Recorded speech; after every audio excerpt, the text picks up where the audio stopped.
마태복음 7장 7절에서부터 14절까지 말씀입니다. 한 절씩 교독합니다. 구하라 그리하면 너희에게 주실 것이요 찾으라 그리하면 찾아낼 것이요 문을 두드리라 그리하면 너희에게 열릴 것이니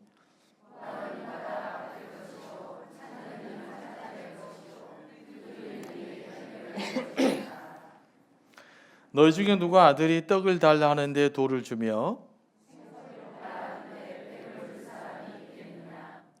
너희가 악한 자라도 좋은 것으로 자식에게 줄 알거든 하물며 하늘에 계신 너희 아버지께서 구하는 자에게 좋은 것으로 주시지 않겠느냐.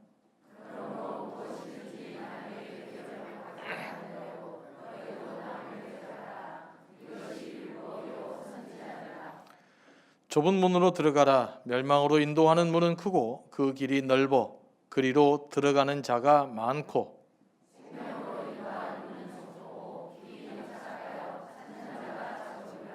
아멘. 말씀을 위해서 다시 한번 기도합니다. 성령님 이 시간도 우리를 감동하시고 우리에게 필요한 말씀으로 채워주시고 우리를 향한 주님의 음성 듣게 하여 주옵소서. 예수님의 이름으로 기도합니다. 아멘. 바클레이라는 신약 주석가가 있는데 그분은 오늘 본문에서 1절부터 11절까지 말씀을 기도의 헌장이라고 말합니다. 그만큼 기도에 관한 중요한 본문이 오늘 말씀입니다. 그래서 여러 가지 기도에 대해서 이야기를 하지만 이 본문의 이야기를 나누지 않고 기도에 대해서 이야기하는 것은 정확한 기도 의미를 놓칠 수 있다라는 것입니다. 그러니까 많은 이제 영성가들이 생각되면서 그 다음에 기복주의자들도 있고 또 꼭 기도 안 하면 다 되느냐 안 되느냐 이런 이야기들 때문에 기도를 영혼의 호흡이다 이렇게 규정할 수도 있고 하나의 인격적 교제라고 또 정의를 내리기도 하지만 가장 중요한 기도에 대한 내용은 오늘 본문의 내용이 바로 기도가 뭐냐 어떻게 기도하느냐의 기본이다라고 이야기를 합니다.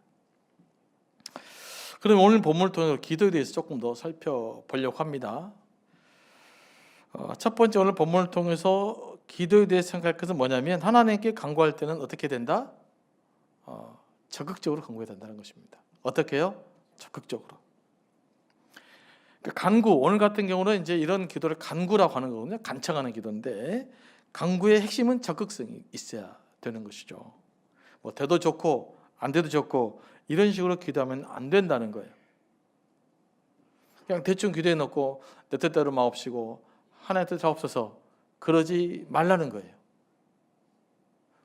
예수께서 내 뜻대로 마옵시고 하나님 뜻대로 하옵소서라고 하는 것은 언제 하셨어요? 열심히 기도하고 땀방울 핏방울처럼 기도하시면서 내린 결론이에요. 그는 금방 기도해 놓고 내 뜻대로 마옵시고 주님의 뜻대로 하옵소서 이런 기도는 아니었고요. 목숨을 걸고 기도하는 끝에 내린 결론이 주님 내 뜻대로 마옵시고 하나님의 뜻대로 하옵소서라는 결론이에요.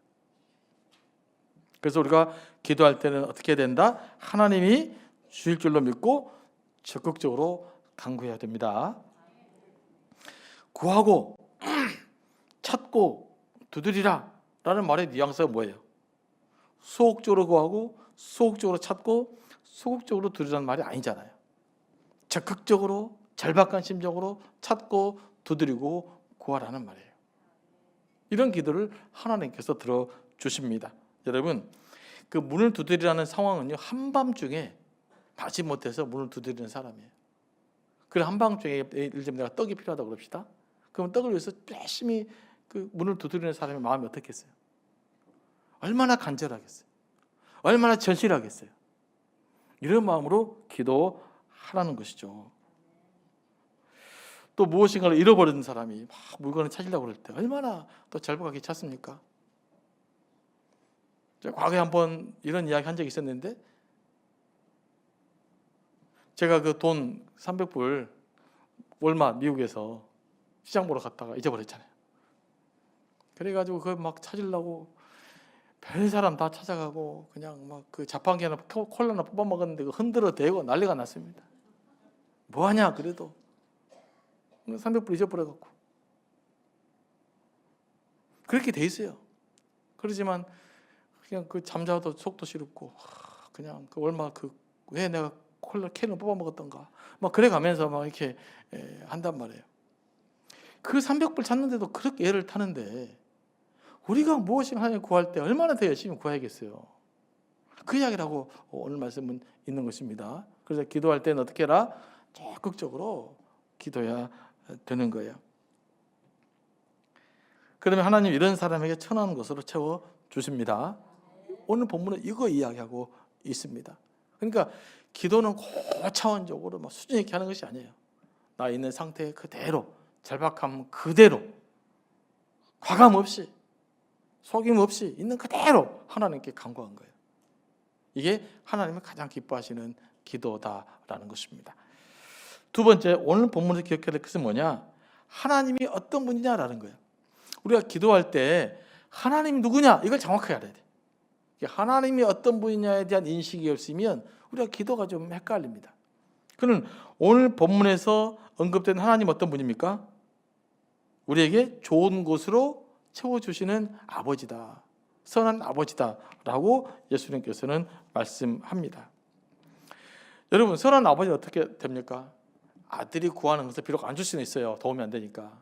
그러나 나쁜 것을 주시지는 않죠. 하나님 어떤 분이냐? 우리에게 선한 것으로 좋은 것을 주시는 분입니다. 그러면서 예수님께서 어떤 비유를 들어요? 악한 아버지도 자기 자식들에게는 좋은 것을 줄 줄 안다. 아무리 약하도 생선을 달라고 하는데 뱀을 줄 사람이 누가 있겠느냐? 떡을 달라고 하는 돌을 갖다 줄 사람이 누가 있겠느냐? 요즘은 이런 사람이 있는 것 같아요. 하지만 이게 그 당시에는 이런 사람들은 거의 존재하지 않았죠. 그런데 하나님은 나의 선한 아버지다. 예수님께서 기도에 대해서 가르칠 때 하나님을 누구라고 부르십니까? 하늘이신 나의 아버지라고 부르잖아요. 그러면 그 선한 아버지가 우리의 기도를 어떻게 안 들어줄 수 있겠느냐? 반드시 들어줄 수밖에 없다. 그래서 우리가 기도할 때는 내 기도를 들어주시고 좋은 곳으로 채워주시는 선한 아버지, 이 아버지가 기도하는 겁니다. 그러면 여러분의 기도는 땅에 떨어질 리가 있어요, 없어요? 없죠. 어떤 형태로든 아버지께서는 좋은 곳으로 채워주세요. 이걸 믿고 기도하시기 바랍니다. 내가 생각하는 것보다 더 좋은 곳으로 하나님은 채워주시는 분이십니다. 그럼 꼭 이런 이야기를 하면 꼭 저에게 이렇게 질문할 때가 있어요. 그냥 날마다 기도해도 나는 왜 이렇게 인생이 안 풀린가 모르겠습니다. 하나님 저에게 좋은 거 하나도 안 준 것 같아요. 그래서 나중에 또 돌아보십시오. 그러나 좋은 것이 있어요. 반드시 좋은 거 주시는 분입니다. 그러니까 우리의 불만은 뭐냐면 내 마음대로 안 된다는 게 불만이죠. 하나님은 내 마음대로 안 돼도 내 마음대로 되는 것보다 더 안전하고 더 좋고 또 더 선한 것으로 채워줄 줄로 믿습니다. 그러니까 우리가 열심히 기도해서는 손해볼 것이 하나도 없습니다. 그리고 기도할 때는 반드시 하나님이 나의 아버지다. 선한 것으로 채워주시는 나의 아버지다라는 사실을 딱 기억하시기 바랍니다. 그래서 우리가 무엇인가를 간구할 때는요, 거룩하시고 천지를 창조하시고 이거보다 아버지 하나님 아버지, 이렇게 나의 아버지를 부르는 것처럼 아버지를 부르시기 바랍니다. 하나님 아버지. 그러면 그냥 하나님 아버지만 들어도 그냥 다 해결이 돼요. 그러면서 하나님 아버지니까 내게 좋은 걸 채워줄 걸로 믿습니다. 그래서 내 상황 차장들을 기도하고 아뢰고 나의 아픔들을 기도하고 아뢰고 그리고 하나님께서 우리를 채워주시고 회복시켜 가실 줄로 믿습니다. 왜 우리가 아버지라고 중요하냐면 이라는 게 중요하냐면 우리가 기도할 때 나도 모르게 아버지가 아닌 저 멀리 계신 그 누군가에 기도할 수가 있어요. 근데 기도 따로 하나님 따로. 나는 기도를 막 하고 있는데 하나님과 관계없은 누군가에게 기도한지도 모르게 막 기도할 수 있어요. 열심히 막 통성하고 부르짖고 방언을 했는데 누구에게 기도했는지를 몰라. 그 아버지에 대한 인식이 없어버려요. 그게 얼마나 공허해요. 그래서 무슨 기도를 하든지 열정적으로 기도하되 하나님 나의 아버지다. 나를 좋은 채워 하나님 나의 아버지다. 라고 생각하면서 하나님을 바라봐야 될 줄로 믿습니다. 그래서 정말 여러분 간절한 것이면 간절하실수록 미사여가 없어야 돼요. 전능하신 하나님도 빼시기 바랍니다.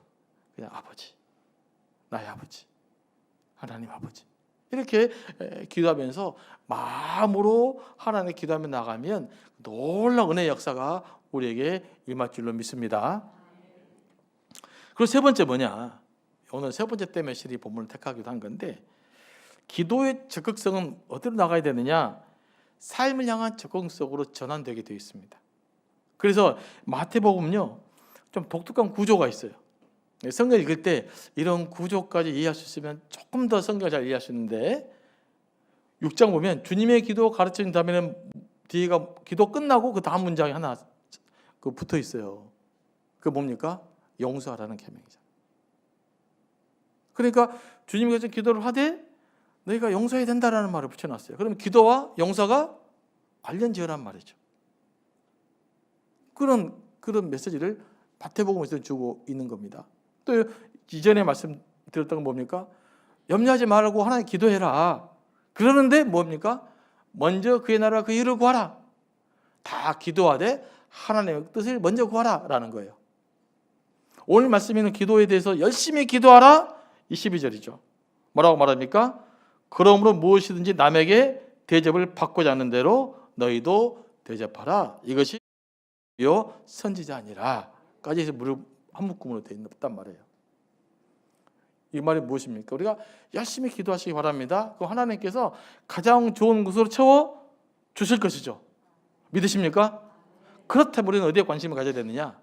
나 혼자만 잘 먹고 잘 살기 위해서 기도하지 말고 우리의 기도로 하나님의 응답을 통해서 무슨 일을 해라? 하나님의 선한 일을 감당해야 된다. 다른 사람을 대접하고 섬기는 일을 감당해야 된다라는 거예요.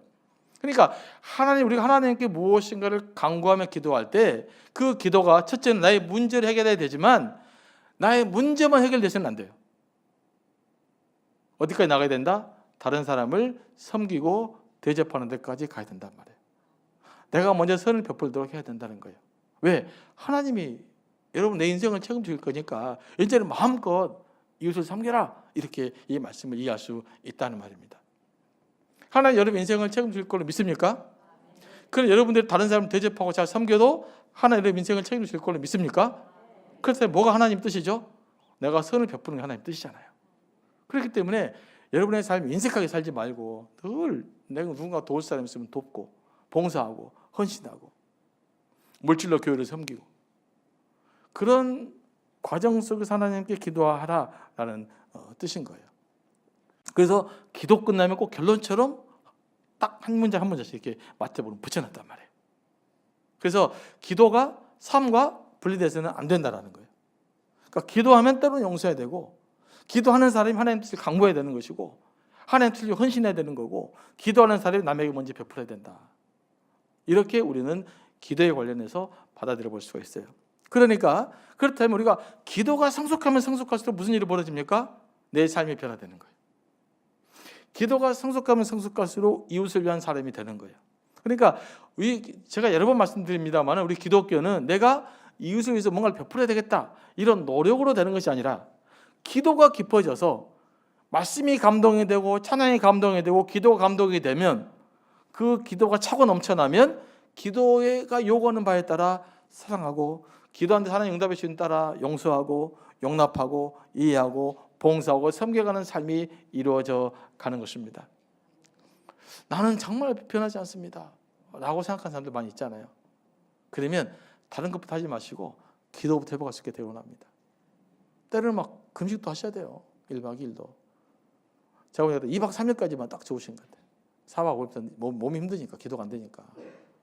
그래서 한 2박 3일이라도 좀 금식도 해보시고 또 사순절이니까 일주일 동안 한 끼씩 내가 밥도 안 먹으면 내가 새벽 예배 나와 먹어야 되겠다 이렇게도 좀 하시고 수요일날 열심히 나오시도 기도하시고 그런 가운데 기도의 능력을 경험할 수 있게 되기를 원합니다. 그래서 민족을 위해 기도하는 사람은 민족을 위해 헌신하는 사람이 돼요. 그 대표된 얘가 누굽니까? 바로 느헤미야예요. 느헤미야가 자기 동생 하나냐로부터 무슨 소식을 들어요? 예루살렘이 불타버렸습니다. 그러니까 그 소식을 듣고 느헤미야가 어떻게 반응합니까? 풀썩 주저앉아서 엉엉 울었어요. 통곡을 하고 울었어요. 민족을 위해서. 그리고 기도하자입니다. 하나님 내가 민족을 쓰임받고 있습니다. 저를 좀 사용해 주십시오. 그래서 느헤미야가 예루살렘 성벽 재건에 가장 혁혁한 공을 세우면서 지금의 이스라엘 되게 하는 결정적인 역할을 하게 됩니다. 민족을 위해 기도하는 에스더가 민족을 구원하는 일을 감당하게 되는 거잖아요. 그 기도가 중요해요. 우리가 이 민족을 위해서 기도해야 될 때가 지금 돼 있는데 열심히 기도하시기 바랍니다. 그러면 내 삶이 나도 모르게 점점 하나님 원하는 방향을 타게 돼 있습니다. 루터의 종교 계획도 그래요. 루터가 얼마나 기도 열심히 하는 사람이었습니까? 기도하고 또 기도했더니 누가 해요? 본인이 종교 계획을 일으키는 사람이 되는 거예요. 기도는 그렇게 되어 있어요. 그래서 기도를 모르는 사람은 기도하면 되냐? 뭐 기도한다고 사람이 변화되느냐? 그런 사람들은 제가 장담할 수 있어요. 기도 안 해서 그래. 기도하는 사람이 절대 그런 말을 안 나와요. 그래서 여러분 가끔 유튜브에다 목사님들도 뭐 기도가 다냐? 하나님 다 알고 계시는데 뭐 꼭 그럴 필요 있느냐? 아무리 유명한 사람이라도 그런 소리 듣고 흔들리지 마시기 바랍니다. 기도 안 한 사람이에요. 기도한 사람은 절대 그런 말 못해요. 해도 부족한데 무슨 그런 말씀 있겠어요. 날마다 기도가 못해서 걱정이지. 기도가 안 돼서 걱정이지. 기도하다 막 잡생각이 들어서 걱정이지. 그러지 않아요? 그런 게 걱정이지. 뭐 기도해서 뭐가 걱정이겠어요. 기도하면 할수록 좋은 거죠. 기도가 안 돼서 문제고 못해서 문제고 기도할 시간이 없어서 문제인 것이지.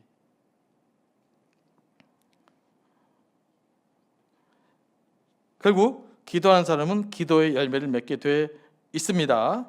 그래서 우리가 이 말씀을 붙들고 오늘은 좀 기도하며 나간 시간들 되기를 원합니다. 또 한 가지 더 말씀은 이제 제가 뒷부분과 읽었잖아요. 그래서 좁은 문으로 들어가라. 연결되어 있는 거예요.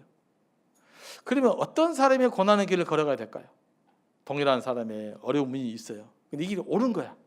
근데 그 길을 가려고 하니 내가 손해를 봐야 되고 내가 고난을 당해야 돼요.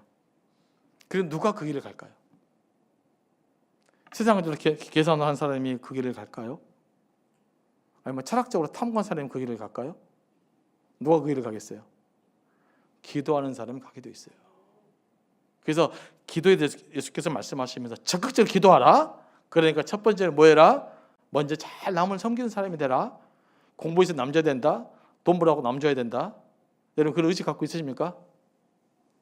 별로 고개를 안 하고 여러분 돈 벌어서 남줘야 돼.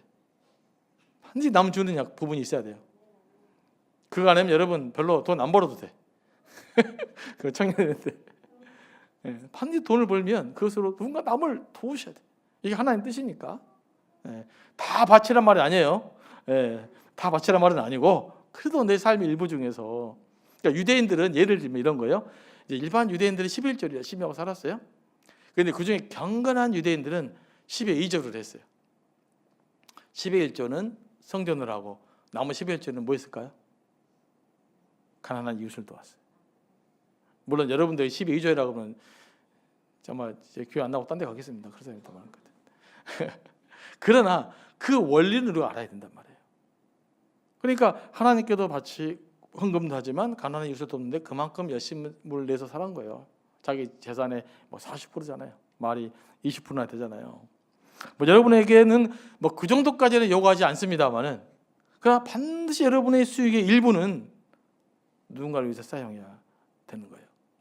그리고 하나님 뜻이 분명하다면 열심히 기도하셔서 그 길을 걸어가야 돼요. 좁은 길을 가야 됩니다. 그러니까 좁은 길을 갈 수 있는 힘을 달라고 기도할 수 있어야 돼요. 저는 예수님의 겟세마네 기도가 무슨 기도였느냐? 무슨 기도입니까? 처음에는 하나님 할 수만 있고 이 잔을 내게서 멀리 하게 해주십시오. 내가 안 받았으면 좋겠습니다. 할 수만 있으면 내가 십자가를 안 졌으면 좋겠습니다. 그리고 땀방울이 핏방울이 되도록 기도한 다음에 어떤 기도예요? 내 뜻대로 말고 하나님 뜻 하옵소서. 또 요한복음에 내가 주님의 길을 가겠습니다. 좁은 길을 결단하는 기도였어요. 그러니까 내가 좁고 험하고 어려운 길을 갈 수 있는 길은 내 뜻대로 안 돼요. 내 의지대로 안 돼요. 세상적인 셈법으로 절대 안 됩니다. 기도해서 성령으로 충만하게 되고 성령 이끌림 받을 때 우리는 비로소 좁은 길을 갈 수 있어요. 좁은 길을 통과할 수 있어요. 고난의 길을 걸어갈 수 있어요. 우리가 두 가지 기도해야 되는데 제가 할 수만 있어요. 여러분들이 고난을 안 당했으면 좋겠어요. 솔직히 목회자로서 누가 막 그냥 흔들다고 저도 힘들어요. 가끔씩 아휴 그냥 어쩌면 좋느냐. 그래서 누가 잘 된다고 하면 너무 좋아. 막 그냥 진짜 그날 내내 기분이 좋아요. 누구에게 막 좋은 소식 들리잖아요. 막 잘 됐다는 소식을 들으면 제가 이제 나이가 들어가나 봐요. 옛날에 안 그랬는데요. 요즘은 누가 좋은 소식을 들으면 너무 좋은 거예요. 그것이. 힘들고 아프도 나도 아플라 그래. 그래서 갈 수만 있으면 여러분들이 안 아팠으면 좋겠고 뭐든 잘 됐으면 좋겠어요. 그걸 기도합니다. 그러나 우리가 때로는 고난의 길을 가야 할 길이라면 더 저희들이 적극적으로 갔으면 좋겠어요. 그걸 위해 기도했으면 좋겠어요. 하나님 우리에게 주신, 예배에게 준 좋은 길도 가지만, 넓은 길도 가지만, 순풍에 돛단 길도 가지만, 그러나 때로는 가시밭길일지라도 주님이 원하신다면 내가 그 길 가겠습니다 라고 하는 기도가 우리의 기도가 됐으면 좋겠습니다. 그래서 연결해 봤어요. 제가 이렇게 말씀 묵상하고 선과 왜 성경 말씀이 이렇게 배치되어 있었을까? 왜 하나님이 이런 식으로 말씀을 기록했을까? 여기 무슨 뜻이 있지 않을까? 뜻이 있다면 기도는 삶과 분리될 수가 없다. 적극적으로 기도하고 적극적으로 실천하다 보면 하나의 은혜가 우리에게 더 풍성하게 임할 거라고 믿습니다. 그래서 오늘은 이 말씀 붙들고 좀 기도하며 나가는 시간 되기를 원합니다.